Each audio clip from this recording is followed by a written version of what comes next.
I have an illness. A bad part of me. You may have noticed it from my past videos. And that problem is that I add random effects to literally anything I edit.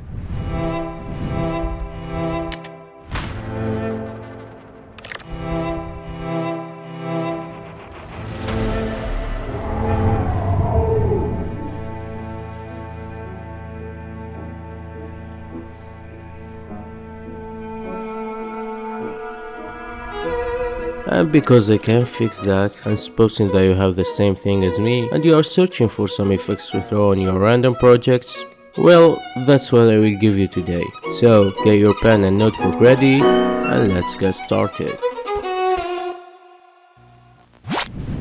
Well, that grabbed your attention, right? Yeah, AfterFx magic. I'll make a video later about it, but for now, if you want those exact sounds and music I used, they are all from Epidemic sound. I have the link in the description and thank me later. To start, let's summarize what we'll do today. I'll begin by giving you some basic effects that you may already know, but wait, because we're gonna slowly reach the end of the video, where you'll find the magic touch to transform your boring videos. And it's a secret sauce that will open to you a lot of ways to get creative with your edits. So, let's start with...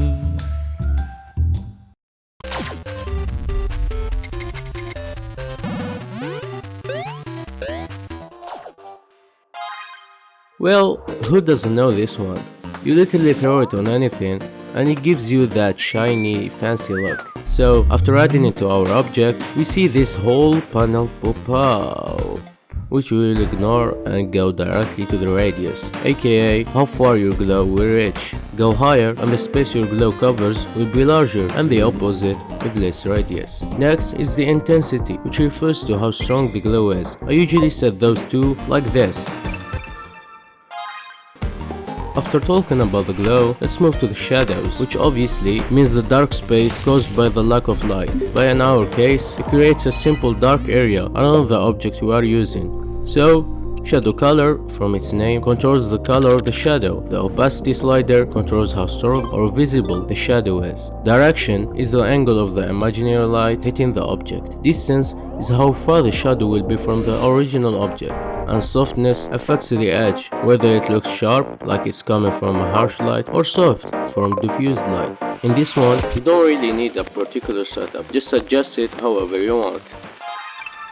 Now, with a more simple one, what it does basically is set a theme color to our image. So rather than being green, red and purple, we will set it to be from the shades of orange and black. For example, you have two main settings here, map black 2, which lets you choose what color the darkest parts will become, and map white 2, which does the same thing for the brightest areas. So, after we saw the tint, which transforms the subject's colors to the shades of a specific color, fill will basically turn the entire object into a flat color of your choosing.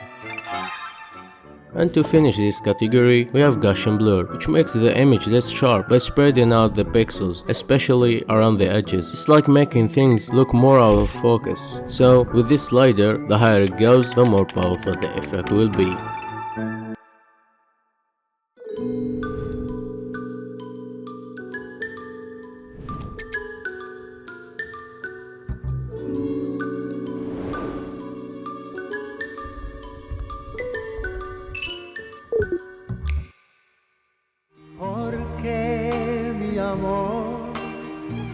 Why did you leave me waiting?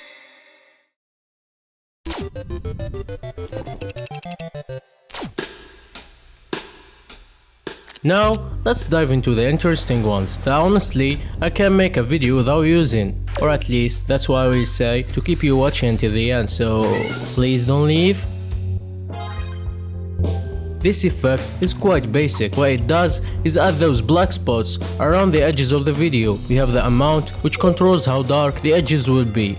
The angle of view, which without going into much details, changes how zoomed in. The vignette fill center setting lets you choose where the focus should be. I usually use it to get the viewer's eyes to the middle of the screen, like what I just did. Like the previous one, CC Spotlight is also used to direct the viewer's attention, but this time by placing a light where you want them to focus. You have several options, from where the light originates, to where it's going. Height controls how dramatic or soft the spotlight looks, lower values make it more focused, higher ones soften and spread it, and coin angle, which determines how wide the light spreads. A higher number covers a large area and lower number narrows it. Edge softness, as the name suggests, adjusts how soft or hard the light edges are. Intensity controls the strength of the light. Now, focus, because this part is important. The render settings determines what part of the lighting effect is visible.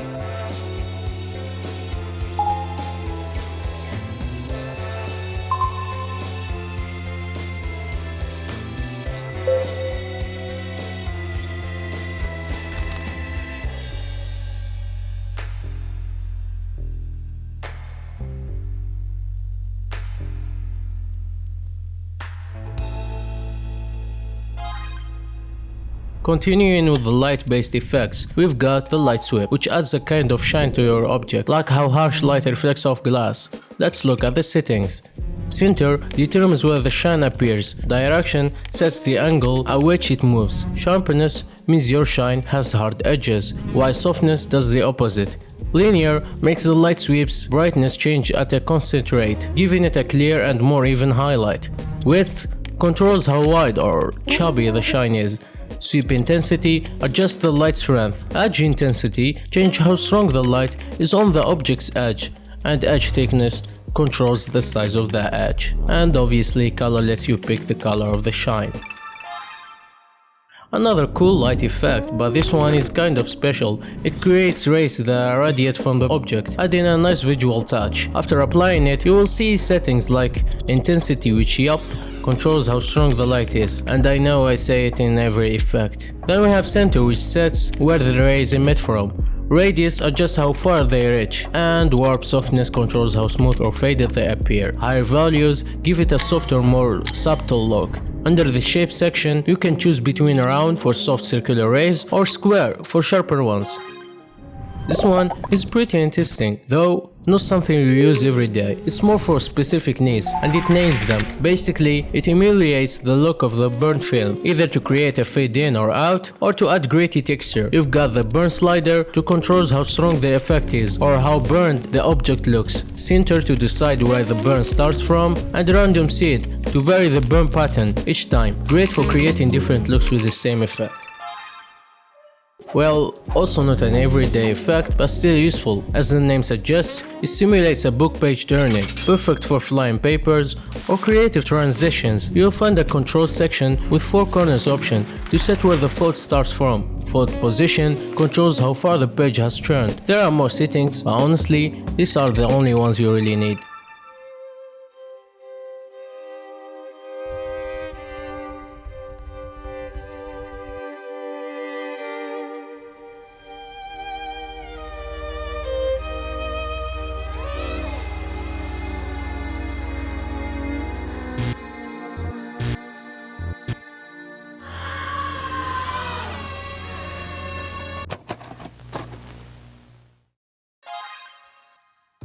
Quite simple effect. What it simply does is gives you that plus 18 effect that for some reason a lot of people use in thumbnails.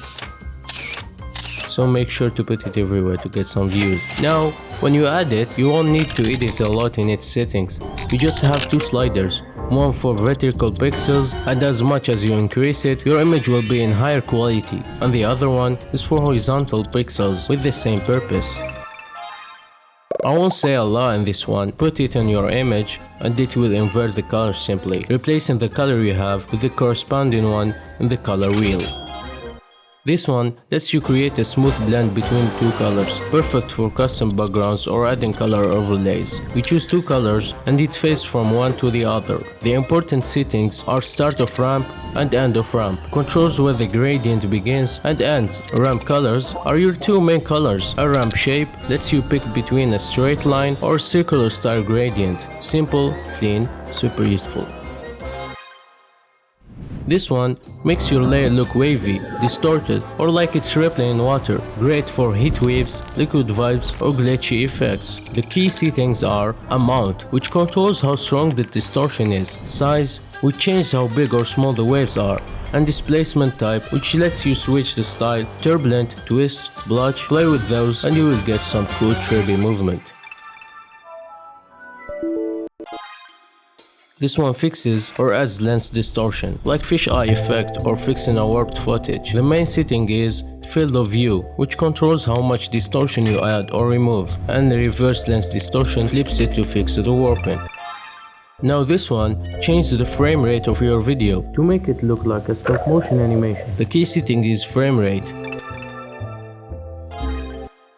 It adds grain or static to your footage for texture or a vintage look. The main controls are amount, aka how strong the noise is, use color noise, it adds colored grain instead of just black and white,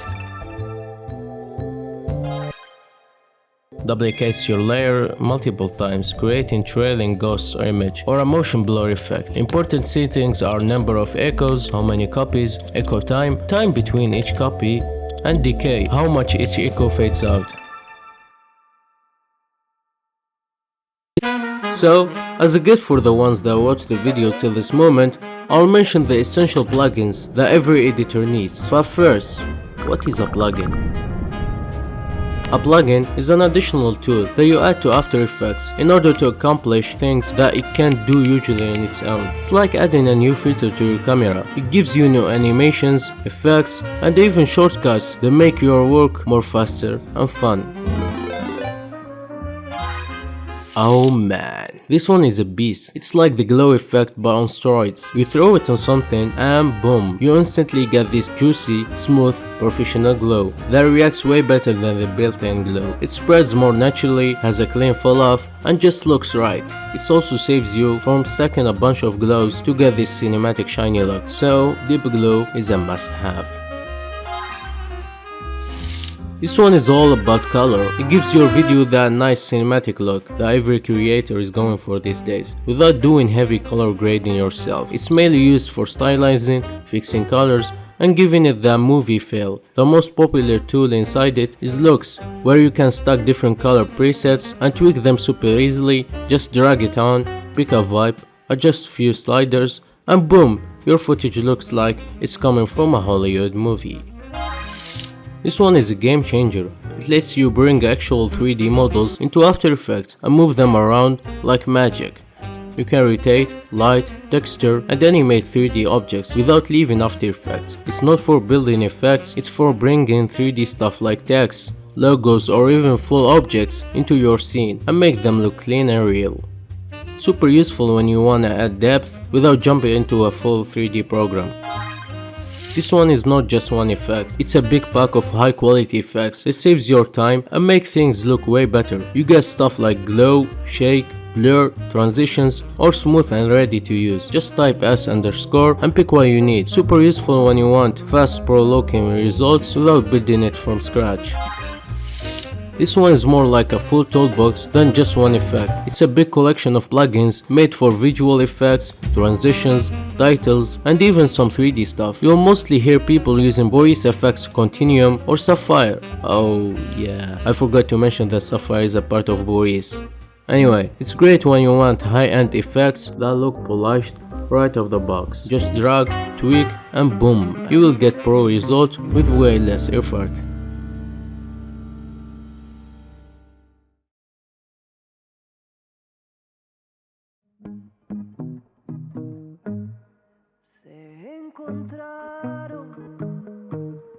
A pesar de todo, porque la vida lo quiso y así fue. Y